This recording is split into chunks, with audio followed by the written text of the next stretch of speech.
JC foul upgraded to a flagrant 1. In judgment of the officials, the foul by Sheldon was unnecessary. The contact to Caitlin Clark's face. Furthermore, there was wind up and impact, and the contact to the face carries a potential for injury. Question: what went into deciding Marina should get a technical instead of something more severe like an ejection? She said the contact made by Mabry did not rise. The WNBA referees have finally released their official report on the Fever vs. Sun game. And instead of calming things down, it has only made the situation worse. In fact, it lays bare the full extent of what fans have been suspecting all along: the system is deeply flawed, biased, and even corrupt. This isn't just a poor attempt at damage control. It's a masterclass in how to say absolutely nothing while pretending to be fair and just. The refs claim they're responding to criticism, but what they've actually delivered is an insulting defense that completely ignores what everyone witnessed with their own eyes.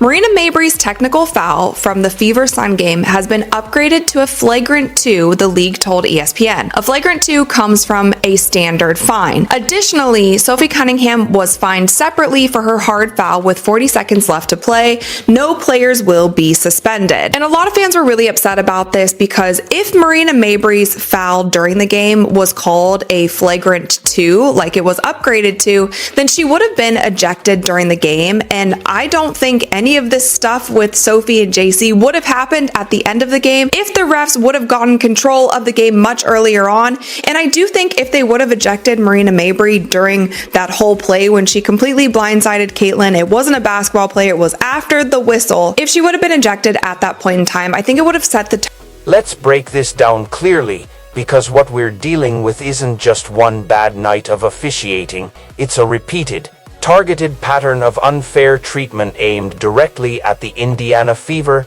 especially Caitlin Clark. The bias is so clear, so repetitive, that even the refs' official statements can't cover it up anymore. If you wear a Fever jersey, your odds of getting a call in your favor are incredibly low. And if your name is Caitlin Clark, those odds are almost non-existent. This isn't exaggeration or conspiracy, it's the plain truth, backed by game after game of obvious double standards. So Caitlin Clark gets poked in the eye, Marina Mabry doesn't even see what happens, and she just decides to clean Caitlin Clark out of it. And the referees just said, nah, it was not worth an injection. But now, in an update, it has been upgraded.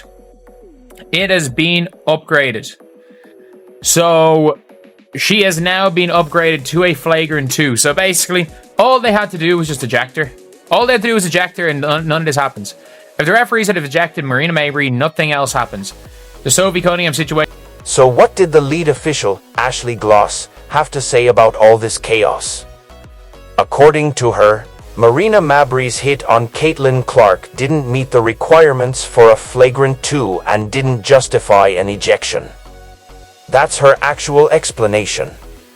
But anyone who watched the game saw Mabry come in from behind and shove Clark hard enough to send her crashing to the floor right after. She had already taken a finger to the eye.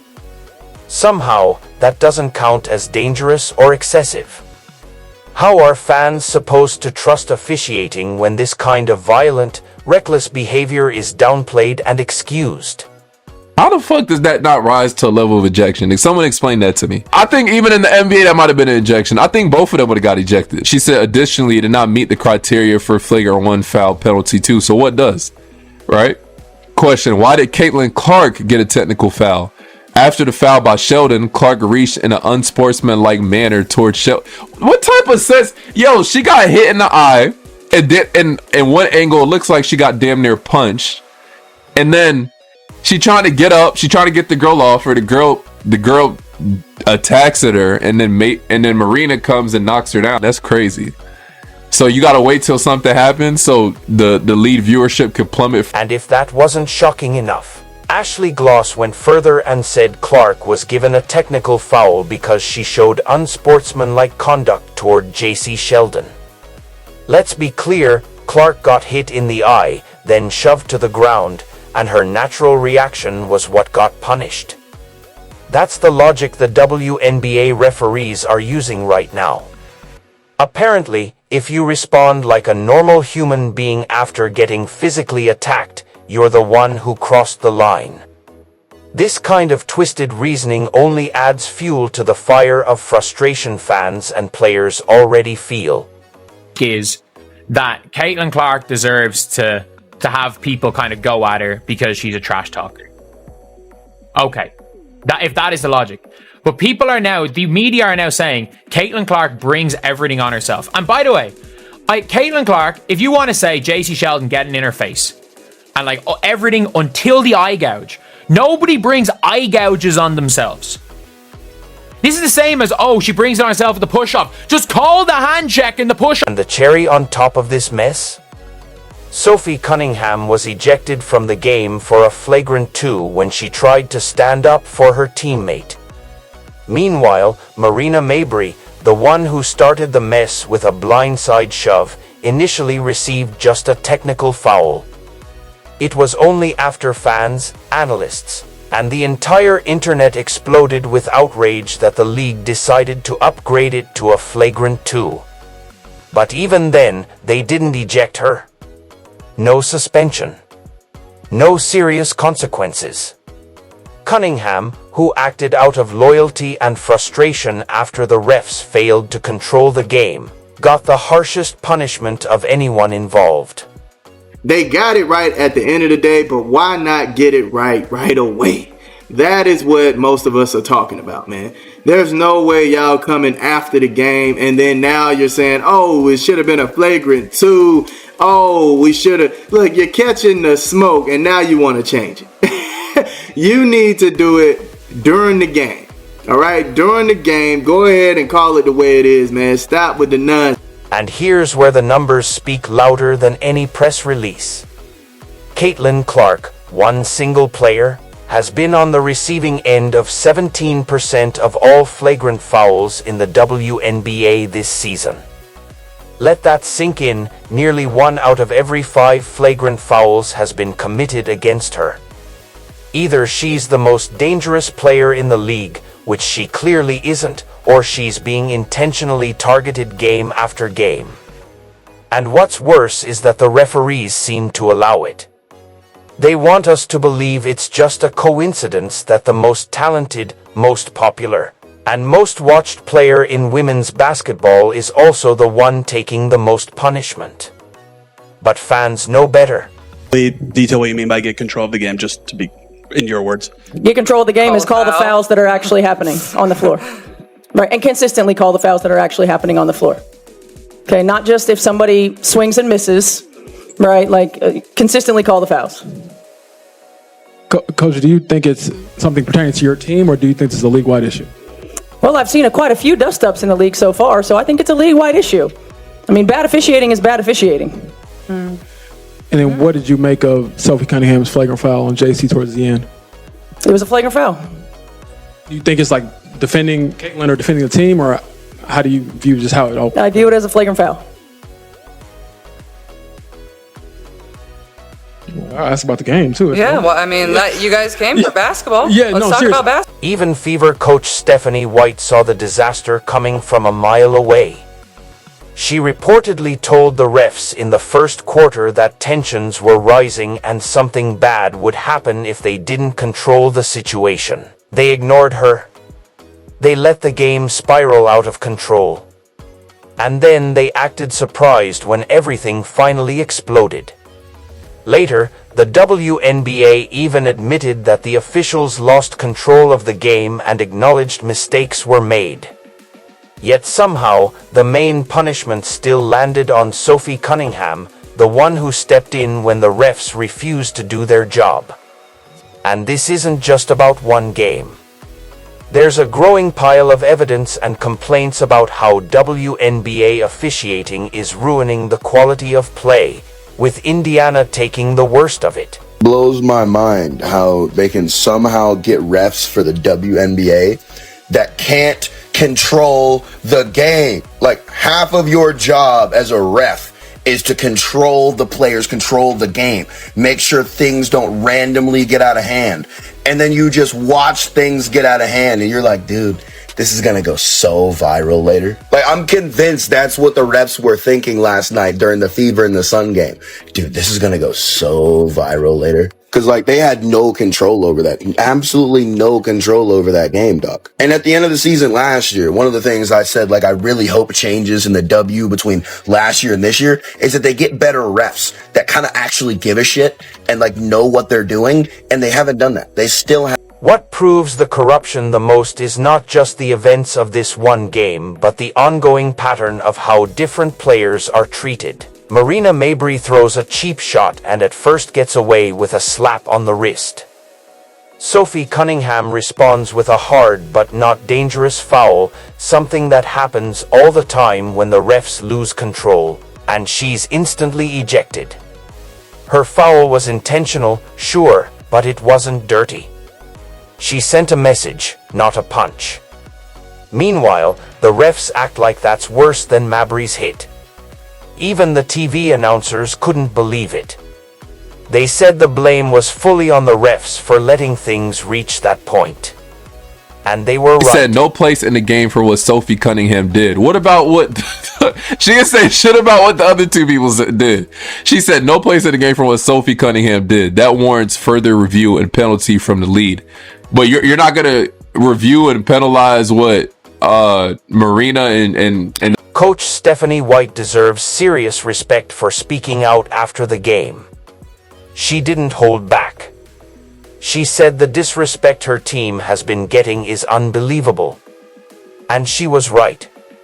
She also explained that this isn't about one match, it's been happening all season long. The referees are failing to protect her players and punishing them when they defend themselves. White even called out the league's so-called accountability system, saying it doesn't actually work. She said she doesn't believe the system helps teams at all, and from what fans have seen, she's absolutely right. The system is broken, and it's designed to make sure nothing changes. Every year when we have our league meetings in the fall and in the spring, we say the same thing over and over and over. And nothing has changed. So, I'm not sure outside of continuing to submit clips, continuing to talk about it. Like, look, their job is hard. Their job is hard. Their job is hard, right? Their job is hard. The game has changed so much. Players are faster, they're better, they're bigger, they're stronger. They're as good as they've ever been. They're as athletic as they've ever been. The game is fast now. Things are happening quickly. Everybody's getting better, except the officials. After all the pressure, what did the WNBA finally say? They admitted the referees made mistakes and that the game got out of hand. That's it. No real consequences.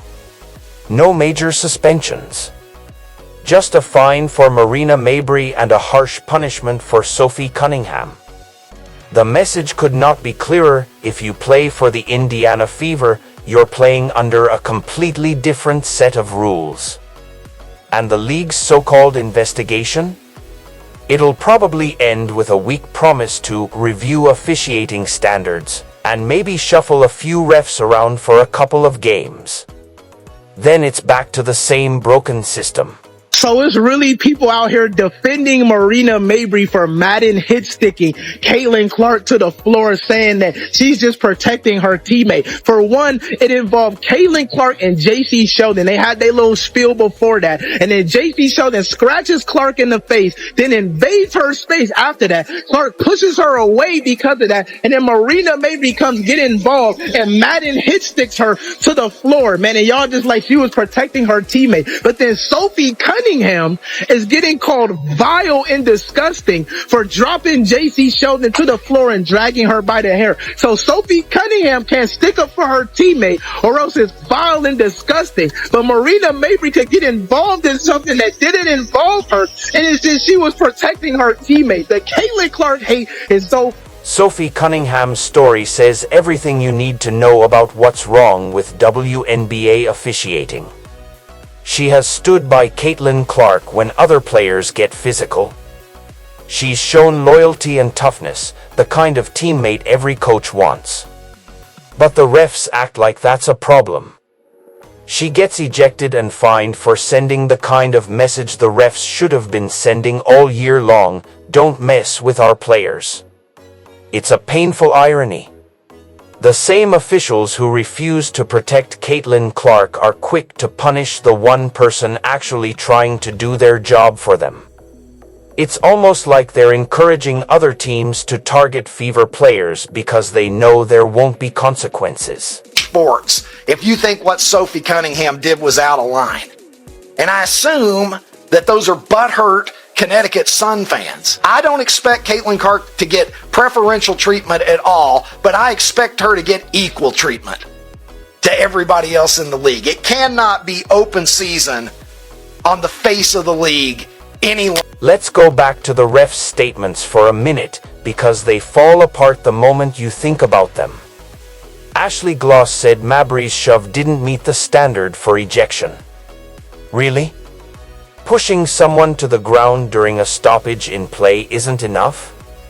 She also said Clark's technical was because league, the refs, you're going to let people take cheap shots like that over and over and over at the face of your league, the future of the league, the most important player in your league? How do you not eject her? How do you not eject her? And that leads to the end of the game. Finally, when Sophie Cunningham, the other girl from Ohio State, I don't even forget her name, she's so irrelevant, the one who raked Caitlin in the eyes, driving down for a layup, and Sophie hard fouls her, then puts her in like a chokehold, bench clearing brawl. Finally, somebody stands up, and that's what the Fever are going to have to do. And the coach said it after the game. If the refs are going to let people have open season on Caitlin, bump her, knock her down, throw her down, cheap shot her, it's time for the Fever to wake up like Sophie Cunningham did.